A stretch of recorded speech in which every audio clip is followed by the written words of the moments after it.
मोहतरम नाजरीन, आप देख रहे हैं सरफराज सिलसिला। मैं हूं महबूब रजा सिद्दीकी। विभाग राय विद महबूब रजा। यूपी इंतखाबात को लेकर के पूरे देश भर में हलचल मचा हुआ है और हर दिन एक नई खबरें यूपी से छन करके आ रही है। हमेशा से होते हुए आया है कि लोग दूसरी पार्टियों से बीजेपी में शामिल हुआ करते थे इलेक्शन के वक्त में, मगर इस बार यूपी में उल्टा गंगा बह रही है। क्या हो रहा है? बीजेपी से छोड़ करके लोग दूसरी पार्टियों में शामिल हो रहे हैं। मतलब समझ सकते हैं कि बीजेपी का वक्त जो है अभी ठीक नहीं चल रहा है। और मगर इस बार बीजेपी से दूसरे पार्टी में शामिल होने का मतलब समझ रहे हैं, कहीं ना कहीं बीजेपी कठिनाई में है। बीजेपी की नैया डमाडोल है। कभी भी ये कश्ती और ये नाव जो है ये डूब सकता है। इसके खेवनहार कौन है बीजेपी के यूपी में? योगी आदित्यनाथ। वही जिनको सरकार चलाने का, नाव चलाने का आइडिया नहीं था कि तूफानी मौजों में किस तरीका से नाव को चलाया जाता है। जब कोरोना काल था, पूरे यूपी में हाहाकार मचा हुआ था और लोग अपनी जान दे रहे थे, लोग कोरोना से मर रहे थे, लाशें चारों तरफ यूपी की गंगा नदी में बह रही थी। ऐसी सूरत हाल में योगी जी बोल रहे थे सब चीज ठीक चल रहा है, कुछ भी नहीं हो रहा है। मैं बता देना चाहता हूं, यूपी में लोग मर रहे थे और योगी जी बोल रहे थे सब ठीक है। तो यह वक्त आ चुका है हिसाब किताब लेने का कि नेता ने आपके लिए क्या किया है और क्या नहीं किया है। योगी की समझिए कि विदाई का वक्त आ चुका है। जुल्म सितम का बाजार यूपी में इतना गर्म रहा कि अकलियत और दलित समाज के लोगों पर हद से ज्यादा जुल्म ज्यादती हुई और अकलियत को यूपी में कारोबार तक सही से करने नहीं दिया गया। उनकी दुकानें बंद कर दी गई, उनके कारोबार को बंद कर दिया गया। सीए एनआरसी में उनकी घर की कुर्की हो गई, उनके नाम पर एफआईआर दर्ज हो गए और सीए एनआरसी के टाइम में पूरे शहर लखनऊ में जो है पोस्टर लगा दिया गया। हाईकोर्ट ने बताया ये गलत है, आप पोस्टर नहीं लगा सकते हैं। ये सारी चीज है आपके सामने में है। नेता का अब हिसाब देने का वक्त आ गया है कि 5 साल में आपने क्या काम किया है, क्या नहीं किया है। इम्तिहान और एग्जाम कौन लेगी? जनता लेगी। इसलिए कि आपको कुर्सी दिया था, चेयर दिया था कि अच्छा काम करेंगे, मगर आपने सारी जिंदगी 5 साल तक यूपी में हिंदू मुसलमान, मुसलमान हिंदू और छोटी जाति बड़ी जाति, ये उल्टा सीधा बड़े बड़े जो है प्रोग्राम ऑर्गेनाइज किया, मजहबी प्रोग्राम ऑर्गेनाइज किया। कभी नहीं सोचा कि एक हॉस्पिटल कायम कर दे, यूनिवर्सिटी कायम कर दे। तो यूनिवर्सिटी बनी हुई थी उसको भी उल्टा आप तुड़वा दिया। ये आपकी नीति समझ में आती है। यूपी के इलेक्शन में बीजेपी से भगदड़ का दौर शुरू हो चुका है।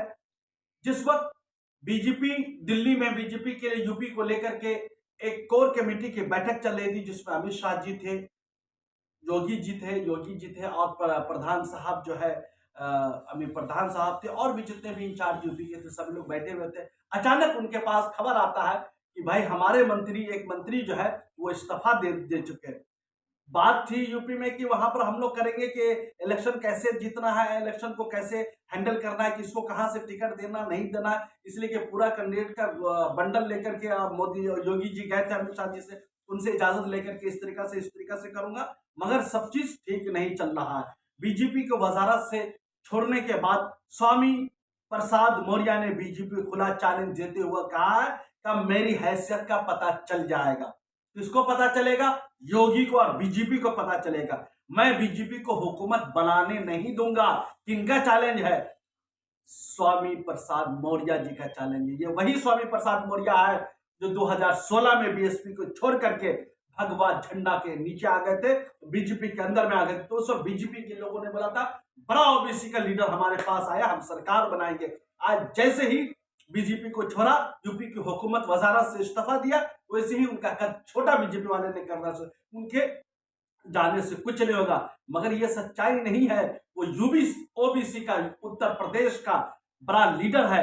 ऐसी सूरत हाल में देखना है कि और क्या होता है। और भी आगे चलिए मैं आपको बताते चलूं, बीजेपी को जो लफ्ज उन्होंने मीडिया के सामने कहा है वो फिर से आप सुन लीजिए कि बीजेपी को अब पता चल जाएगा स्वामी प्रसाद मौर्य कौन है।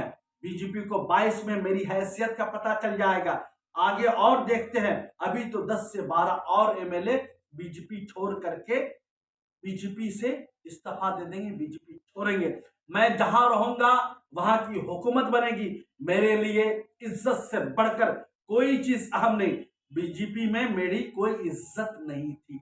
भाई बीजेपी तो आप समझते हैं कि किसकी पार्टी है, क्यों लोग चलाते हैं, किस किस्म के लोग चलाते हैं। आरएसएस वाद की पार्टी है, आरएसएस बैक पर्सन से चलाता है। वहां गैर आरएसएस वाले जब बीजेपी में जाते हैं उनकी कोई भी कद्र इज्जत नहीं बनती है, इसलिए कि वहां का सिस्टम, वहां का काम करने का तरीका पूरा बदला हुआ है। जो भी चीज मिलती है जगह आरएसएस से इजाजत लेके आनी पड़ती है, परमिशन लेने के आने पड़ता है। मौर्य जी का इस्तीफा देना, साथ साथ और भी 3 एमएलए ने उन पार्टी से इस्तीफा दे दिया। वहीं पर मीटिंग में बोला गया भाई जो जो लोग भी बीजेपी छोड़ के जा रहे हैं उनको बनाओ वो दोबारा आ जाए, मगर कोई भी आने के लिए तैयार। बोले नहीं मैं अब छोड़ चुका हूं, अब उस घर जाना क्या जिस घर को वापस छोड़ चुका हूं। तो ये सारी बातें हैं। बांदा जिला से तुंदवारी सीट से ब्रजेश प्रजापति ने इस्तीफा दिया है। शाहजहांपुर की तिलहर सीट से रोशन लाल वर्मा ने इस्तीफा दिया। कानपुर की बिल्हौर सीट से भगवती सागर ने पार्टी को अलविदा हमेशा हमेशा के लिए कर दिया। और असेंबली हल्का से राधा कृष्ण बीजेपी छोड़ करके एसपी में शामिल हो चुके हैं। और एक अहम बात बताते चलूं कि 11 जनवरी तक, 11 दिसंबर से लेकर 11 जनवरी तक total 11 MLA including Swami Prasad Maurya ji को लगा करके 11 एमएलए बीजेपी छोड़ चुके हैं। आप समझ सकते हैं कि हालत कैसी बनी हुई है। और शरद पवार ने लगे हाथ कल प्रेस कॉन्फ्रेंस करके कहा कि 13 और भी एमएलए बीजेपी छोड़ करके समाजवादी पार्टी में शामिल होने वाले हैं। और उन्होंने कहा मेरा सपोर्ट अखिलेश यादव को है, समाजवादी पार्टी को है, मैं उनके साथ मिलकर के इलेक्शन लड़ूंगा। आप समझ सकते हैं शरद पवार का कुछ भी कहना, ये सियासत के पंडित है, ये सियासत के समझिए कि कदावर लीडर है, वेटरन पॉलिटिशियन है, जो कहते हैं वो कर दिखाते हैं। और आपको याद होगा कि महाराष्ट्र में यही शरद पवार ने है कि बीजेपी को उल्टा घर वापस कर दिया था। तो फिर यूपी की भी कमान संभाल लिया है और यहां भी बीजेपी को धूल चटाने के लिए शरद पवार जी फ्रंट लाइन में आ चुके हैं। मेरे कहने का मतलब यह है, ये इलेक्शन है, ये राजनीति है, ये चुनाव है, यहाँ सब कुछ चलता है, आने जाने का सिलसिला बना हुआ रहता है। कोई भी किसी वक्त किसी पार्टी में भी जा सकता है, मगर इलेक्शन का दौर जब आए, जब जिस पार्टी को छोड़ करके दूसरी पार्टी में शामिल होना शुरू कर दे, जिसको छोड़ रहा है, तो समझिए कि वो नाव जो है, वो कश्ती जो है गर्क समंदर होने वाली है। जिस नाव में सवार होते हैं समझिए वो साहिल पर किनारा जाके लगेगा। इस वक्त नेता को लग रहा है। और आज नए मौर्य स्वामी प्रसाद मौर्य जी सियासी वैज्ञानिक के तौर पर उभर करके आए। वो नाव क्या है, इस सब मौसम जो है, हवा है किस तरफ बह रही है, उन्होंने भाप लिया था। 16 में भापा था तो समाज बीजेपी में शामिल हो गए थे, तो बीजेपी की सरकार 17 में बन गई। और 2022 में बीजेपी को छोड़ा है, समाजवादी में शामिल हुए, तो समझ लीजिए समाजवादी का इक़्तिदार का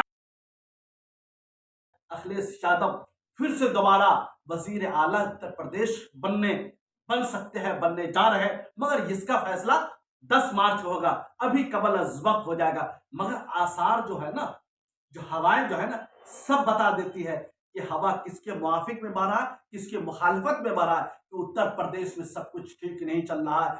ये लोकसभा का उत्तर प्रदेश के जो इलेक्शन है, ये सेमीफाइनल है। ये बता देगा कि 2024 में किसकी सत्ता रहेगी, कौन बरसर इक़्तिदार आएगा 2024 में। अगर इस बार उत्तर प्रदेश में बीजेपी की मात होती है और शिकस्त फास होती है, तो समझ लीजिए कि 24 में इसकी विदाई तय है। और ये विदाई भी कौन लोग करेंगे, उत्तर प्रदेश की जनता करेगी, अवाम करेगी। अवाम बेदार हो चुकी है, अवाम जागरूक हो चुकी है कि मजहब के नाम पे राजनीति नहीं चलेगी, जात पात धर्म के नाम पे राजनीति नहीं चलेगी। अगर वाकई में आपने काम किया होगा, भाई 2014 से दिल्ली में आपकी सरकार है, 2017 से यूपी में सरकार है, डबल इंजन की सरकार, डबल इंजन की सरकार। भाई डबल इंजन की सरकार 2 कश्ती में नाव देने का मतलब होता है डूब जाना। तो समझ लीजिए इस बार यूपी में कश्ती डूबती हुई नजर आ रही है। पब्लिक ने कहा कि 2 कश्ती में हम सवार नहीं होंगे, हम एक ही कश्ती में सवार होंगे। और वो कश्ती किसका होगा, अखिलेश यादव के शकील के शक्ल में होगा। इस बार कमल का खिलना नामुमकिन लग रहा है, हाथ का सहारा जरूरत पड़ेगा। तो हाथ का सहारा मिलने के लिए साइकिल को वो जरूरत पड़ेगा तो मिल सकता है, मिल जाएगा। और इसलिए कि कांग्रेस का मकसद है कि बीजेपी को हर हालत में शिकस्त देना, चाहे जीत किसी की भी हो। प्रियंका गांधी आंधी की तरह पूरे यूपी में इलेक्शन लड़ रही है और 11% ब्राह्मणों का भी वोट है उसके ऊपर।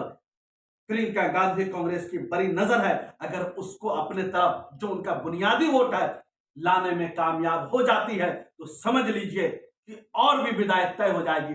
मैं यूपी के इलेक्शन पर पल पल की खबरें देता रहूंगा। सियासत जो बदल रही है, राजनीति जो बदल रही है, पॉलिटिक्स जो बदल रहा है, उसके ऊपर गहरी आपको पेश रफ्त बताऊंगा और सियासी तजिया निगारी के तौर पर बताऊंगा कि आपको करना क्या है, किसे वोट देना है, किसे नहीं देना है। किसी लालच में मत आइएगा। अगर लालच में आते हैं तो 5 साल तक फिर आपको झेलना पड़ जाएगा। अब वक्त है, इम्तिहान देगा। कौन इम्तिहान देगा? नेता इम्तिहान देंगे। इम्तिहान कौन लेगी? जनता इम्तिहान लेगी उनके काम काज का। देखते रहिए सरफराज न्यूज़ लाइव बेबाक राय के साथ महबूब रजा सिद्दीकी को दीजिए इजाजत। थैंक यू वेरी मच हमारे साथ जुड़ने के लिए।